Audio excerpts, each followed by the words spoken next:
Goeiemôre, hartlik welkom hier by die NG Gemeente Onseris Bloemfontein. Dankie dat u ook by ons oordenking inskakel. So 'n paar Sondae gelede het ons natuurlik Paasfees gevier. 'n Mens kan eintlik nie ophou om te praat oor die wonder van Paasfees nie. Ja, daardie Sondagoggend toe ontdek is dat die graf leeg is en dat ons Here inderdaad opgestaan het en lewe, het 'n wêreld vir ons oopgegaan. Dit het ons die afgelope 2 Sondae ook bekyk. Vandag staan ons sekerlik stil by die mees wonderlike. Die feit dat ek en jy in 'n persoonlike verhouding met ons Here kan staan. En dat dit juis by Paasfees, toe Jesus opgestaan het, moontlik geword het. Ons gaan vanmôre saam lees uit Hebreërs 10, daar vanaf vers 19 tot aan die einde van vers 25. Die onbekende skrywer natuurlik van hierdie Hebreërboek, Hebreërs 10 vanaf vers 19 tot aan die einde van vers 25. Kom ons raak nou stil voor ons Here en ons bid saam. Here, baie dankie dat ons vanmôre ook met u kan praat, omdat u die Here is en niemand anders nie. Dankie Here dat u vir ons as 'n ware beskikbaar geword het, as ons dit so in menslike taal kan stel. Ja, dat daar nie meer 'n middelaar nodig is nie en dat ons self met ons Here Jesus Christus in 'n verhouding kan staan en met u die Vader in 'n verhouding kan staan. Ja, en dat u o Heilige Gees inderdaad in ons kom bly het. Wat 'n voorreg om dit te kan beleef. 'n Voorreg wat ons verstand te bowe gaan. Here, u is vir ons so goed. Ook op geestelike gebied is u weldade so groot, Here. Ja, u wat u seun kom gee het ons Vader, u wat kom sterf het ons Here Jesus, en u wat in ons bly, o Gees. Dankie vir u genade en dankie vir u liefde. Seën ook nou u woord aan ons. Dankie dat u steeds met ons praat en gee dat ons ook sal hoor wat u in u woord vir ons wil sê. In die naam van Jesus. Amen. Hebreërs 19 vers 19 tot 25. Broers, ons het dus nou deur die bloed van Jesus vrye toegang tot die heiligdom, en dit op 'n weg wat nuut is en na die lewe lei. Hierdie weg het hy vir ons gebaan deur die voorhangsel heen. Dit is deur sy liggaam. En terwyl ons hom ook as groot priester oor die huis van God het, laat ons tot God nader met 'n opregte hart en met volle geloofsekerheid. Ons harte is immers gereinig van 'n skuldige gewete en ons liggame gewas met skoon water. Laat ons styf vashou aan die hoop wat ons bely, want God is getrou, hy doen wat hy beloof het.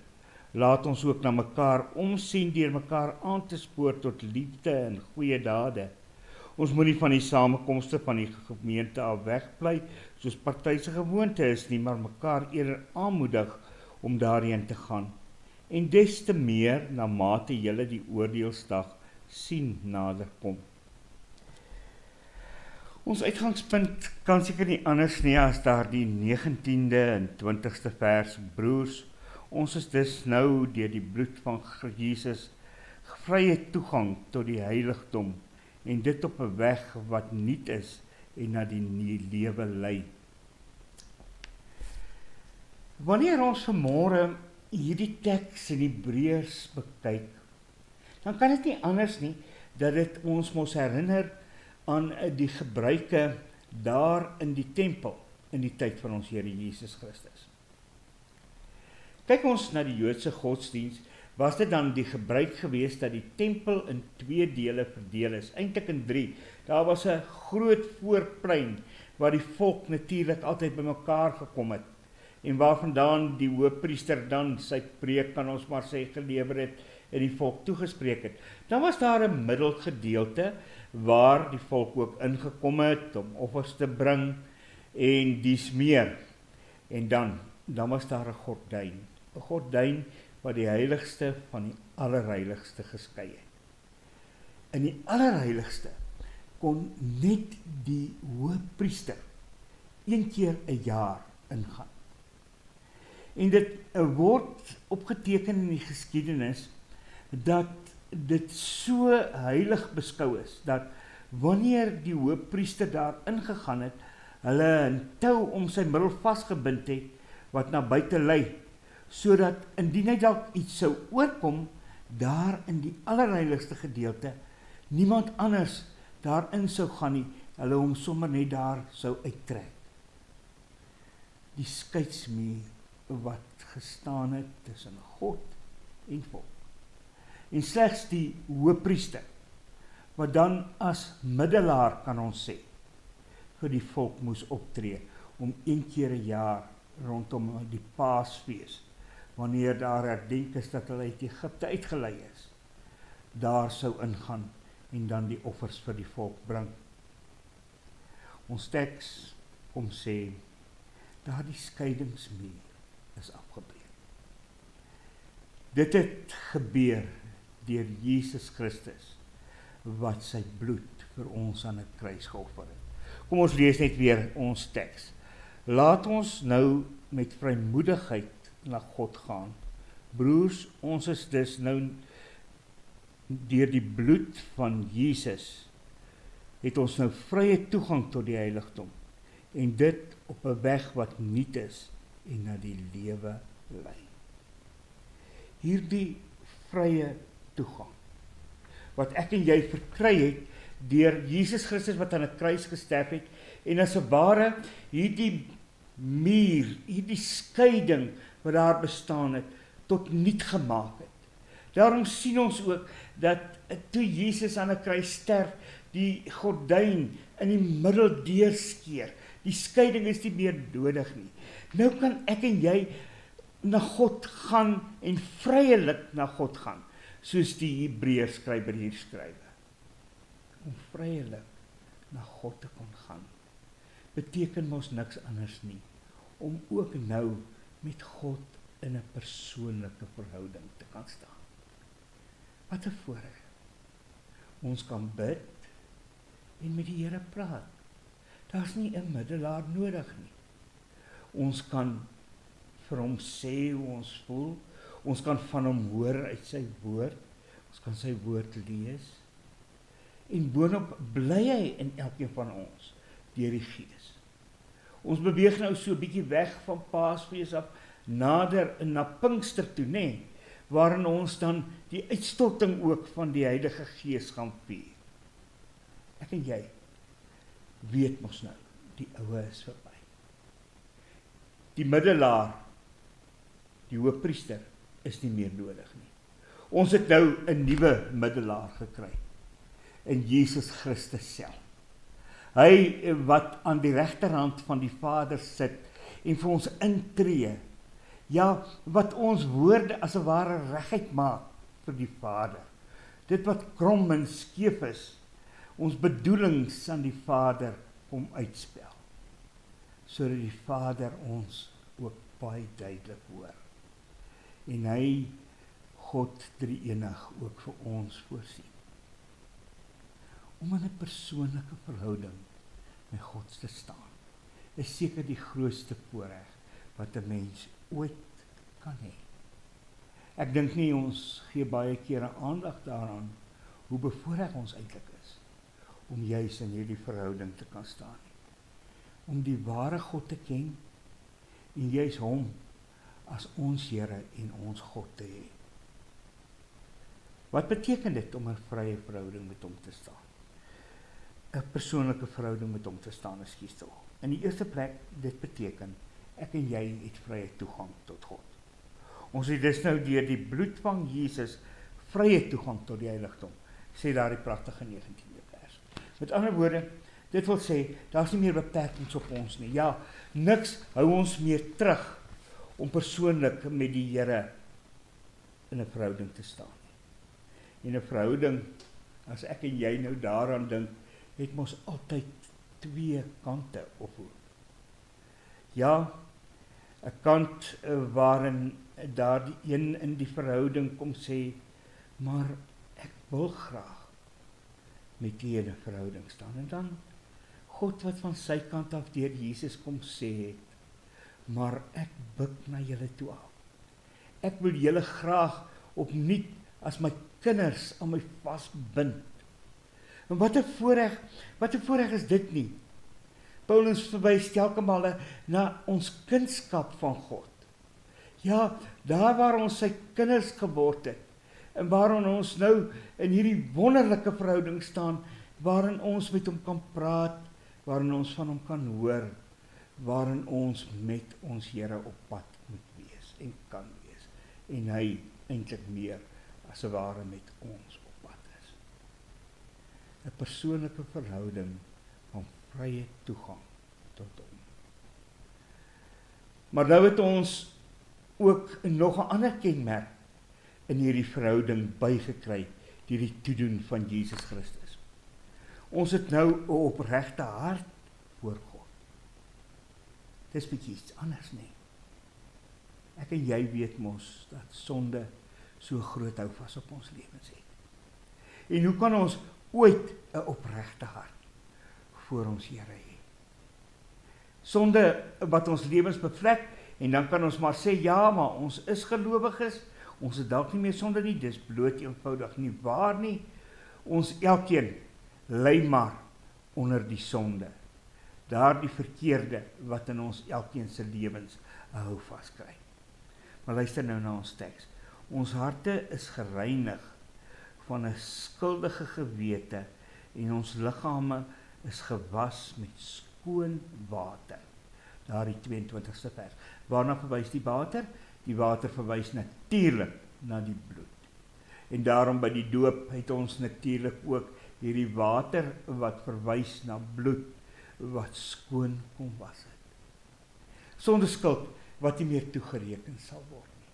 Sonder skuld wat vir ewig vernietig is deur Jesus Christus se dood aan die kruis. Wat 'n wonderlike voorreg om juis te kan weet dat Jesus inderdaad daardie dinge wat so die stikkend in die lewe veroorsaak, ons sonde, ons verkeerd doen, ons liefdeloosheid, ons selfsug, dat Jesus Christus vir dit alles aan 'n kruis kom betaal het, sodat ek en jy geen skuld meer hoef te dra nie. Maar dan gaan die Hebreërskrywer selfs verder, en dit laat 'n mens half verbuisterd. Hy sê, nou kan ons wat in 'n persoonlike verhouding met hom staan, in geloofssekerheid lewe. Vir baie kinders van die Here is dit natuurlik 'n probleem. Hierdie hele saak rondom geloofssekerheid. Kan ek seker wees dat ek aan die Here behoort? Kan ek seker wees dat ek sy kind is? En dan sal baie dalk maar vir jou sê, ja, ons dink maar so. Ons dink ons is sy kind. Ons dink maar ons sal hemel toe gaan as ons die dag hier sterwe. Maar kan ons seker wees daarvoor? Die Hebreërskrywers kom en hy sê, 'n voldwonge ja. Ons kan nou met geloofssekerheid leef. Laat ons tot God nader met 'n opregte hart en volle geloofssekerheid. Want jy's ek en jy het die waarborg daarvoor. Die waarborg het daardie Sondagmôre met die ontdekking van die leeggraf vir jou en vir my 'n werklikheid geword. Ek en jy kan maar net onthou dat Jesus inderdaad opgestaan het en vir ons die lewe verwerf het.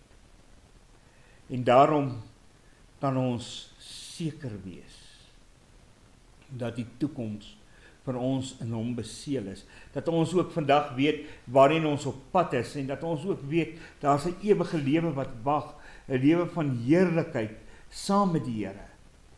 Ja, dat ek inderdaad op pad is om my redder, my verlosser, van aangesig tot aangesig te kan sien, sodat sy heerlikheid ook my en jou lewe kan vul en ons vir ewig in daardie heerlikheid kan wees.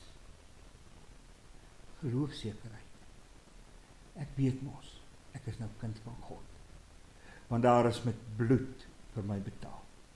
En daarom kan ek nou met hierdie opregte geloofsekerheid ook na my Here gaan, waar hy langs die Vader sit en vir my intree. Ja, kan ek in hierdie wonderlike verhouding met hom staan. En uiteindelik, ons wat in hierdie verhouding staan, ons het hoop. Ja, 'n vaste sekerheid in ons lewe. Laat ons styf vashou aan die hoop wat ons bely, want God is getrou, hy doen wat hy beloof. Verlang is daar aan die Jode beloof dat daar 'n middelaar sou kom. 'n Middelaar wat uiteindelik verlossing sou bring. Al het die Jode dit glad nie verstaan nie, want steeds hulle het 'n politieke middelaar verwag. Maar God bly getrou aan sy beloftes, soos wat die Here, die Hebreërskrywer hier beskryf. En dan, wanneer hy sê, God bly getrou vir sy beloftes, dan geld dit nie vir die grootste beloftes wat al reeds in vervulling gegaan het in Jesus Christus nie, maar dan geld dit ook vir die beloftes van 'n toekoms. 'n Toekoms waarin God sy teenwoordigheid in ons lewens juis kom bevestig. 'n Toekoms waarin hy sê, maar ek is by julle tot aan die einde van tyd. En dan weet ons, inderdaad, bly God getrou. Hy skenk sy gees, sodat sy gees ook in jou en my kan bly, om ons te hou vas, om ons te dra, om ons te bemoedig. Ja, daarom het ons mos altyd hoop. Maar ons hoop strek ook verder as dit, want ons weet, die ewige lewe is gereed gemaak vir jou en my. Ja, Jesus Christus het dit kom doen, toe hy opgevaar het na die hemel, en aan die regterhand van God gaan sit het, nadat hy gekruisig en opgestaan het uit die dood. Sy heilswerk het gemaak dat ek en jy inderdaad kan uitsien na 'n lewe by hom, 'n lewe wat geen einde sal hê.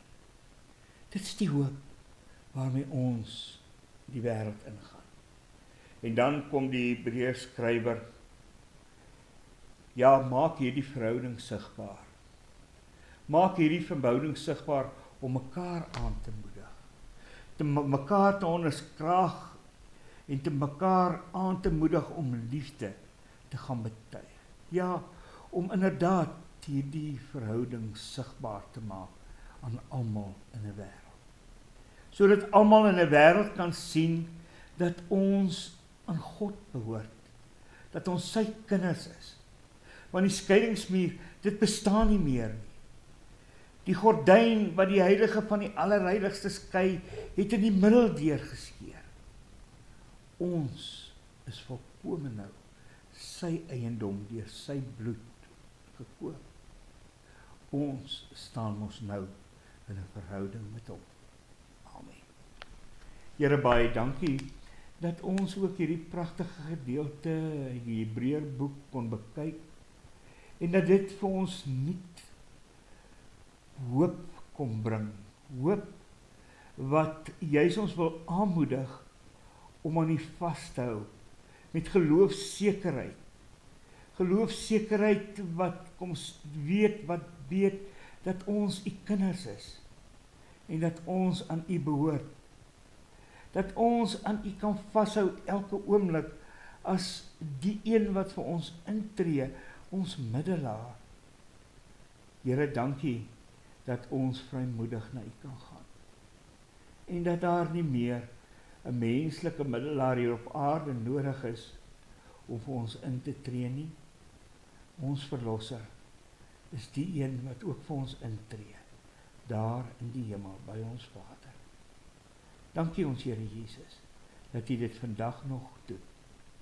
Ons bid dan ook vir ons gemeente in hierdie tyd, Here, daar waar ons op verskeie oorde maar druk belewe, weet ons dat juis om u kerk te wees nie altyd maklik is nie, maar dat ons ook weet dat U in beheer is en dat U steeds U kerk onderhou en daarom bid ons dat U dit juis sal doen. Ons bid vir hulle wat siek is, eensaam is, alleen is, hulle wat miskien dalk moedeloos geword het, so moedeloos dat hulle wil tou opgooi in die lewe. Here, ons dra hulle aan U op. Ons bid ook vir elkeen wat worstel met armoede, Here. Die armoede wat in ons land so groot is. Ja, armoede wat maak dat mense sonder hoop en sonder moed in die wêreld lewe. Gebruik ons ook om hierdie groot vraagstuk in ons land te help oplos. Ja, gebruik ons, Here, om ook 'n hand uit te steek daar waar nood is. Ons bid al hierdie dinge in die naam van ons Here Jesus Christus. Amen.